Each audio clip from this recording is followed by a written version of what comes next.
so there's not a lot of market history for Bitcoin. I mean, we know that. It's only been around for about 8 or 9 years at this point, ballparking. But we wanted to take a look at just how much investor returns have been juiced if you were in Bitcoin. So we looked short, medium, longer term, and there's a chart of Bitcoin, at least on the Bitstamp prices. So we know that, yes, it was sub $100 at one point. It got all the way to near $20,000 at one point, and now we're back down to where we are, about 10,500. If you got in, say, 3 years ago, all right, back then in mid-January of 2015, Bitcoin was around $250 a token, 3 years. So even with the market moves that we've seen to the downside over the last couple of weeks, you still have a $10,000 investment at that time worth $460,000-ish. As of yesterday, it's a little bit less today because of the price move. Over the last year, you're still doing pretty good. It's still worth about $125,000. But if you look at it just over a month, from the highs to now, that $10,000 has lost around 40% of its value. So that $10,000 is now worth $6,000. So that gives you a little bit of a short-term, medium-term, longer-term time frame so it's not on the returns. Growth of $10,000. This is the return on $10,000. Well, no, that's because that's you've how lost much. $4,000. Right? Well, $10,000 invested initially is now worth those dollar amounts that we put up. We put up there. Okay. We want to then contrast it to the stock market. Not because we think that they're comparable in terms of investment or risk or anything else, but because other people choose the stock market as a way to invest in anything.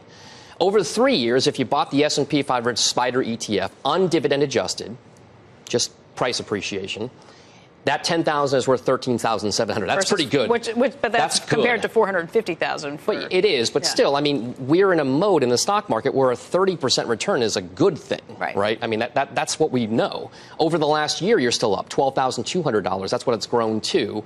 And if you invested just at the high of Bitcoin over the last month, your S&P 500 return would still be positive as opposed to the minus 40% in Bitcoin right now, 10,400.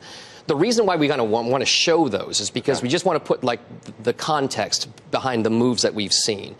It also calls into question whether or not if you've held Bitcoin for a long, long time, whether or not you're still in it. Because if you watched at the highs, that $10,000 at one point was worth around $750,000 at the highs and is now down to $460,000. How much pain would you have suffered as a Bitcoin holder or investor before you would have hit the sell button? That's going to be a big question for a lot of investors. I need to raise my hand. Yes. I have a question. Yes. I wish you would always do this. You want me to always? Because I wouldn't call on you most of the time. I wouldn't. Who would you call? There's not a lot I wouldn't of people call on in you the because I know what it would be here. about. It would be about, you know. That suggests that you think you're the teacher.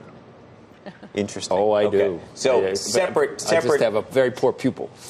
Ooh, okay. Separate issue. Do you think that people are buying this stuff on margin or taking out loans or doing? I mean, I'm trying to understand whether there's forced selling going on. Well, anecdotally, we have heard stories about it, right? The headlines about I've mortgaged my house to buy Bitcoin. Right. That family in the Netherlands that sold everything they owned to live in a trailer and bought Bitcoin. Right. I mean, there's a lot of anecdotal There's a stories handful of the, but when I look at this sort of massive selling that's clearly gone on, I'm trying to understand what's driving that beyond just the psychology of it. Is there actual economic pressure on some of these owners? So, I mean, that's a good question. I don't know. Here's what I would say. I'm not sure how many lenders out there, whether you're a traditional brokerage or a bank or otherwise. I don't think anyone wants to lend against this specifically. Correct, right. So the question is whether people are using. But I guess what are they taking HELOCs, home equity loans, to go and buy Bitcoin? Or doing other weird things that we're not really thinking through here? There may be some people out there, but you don't feel as though this is a prevalent thing, right? I mean, Bitcoin hasn't grown enough in size where people are tapping the home equity, which is trillions of dollars in the U.S., right? In terms of the total value of real estate to do it. That may not mean that it won't happen at some point, but right now, yes, there's probably forced selling, but maybe not as much because of traditional margin calls. You can always be our teacher.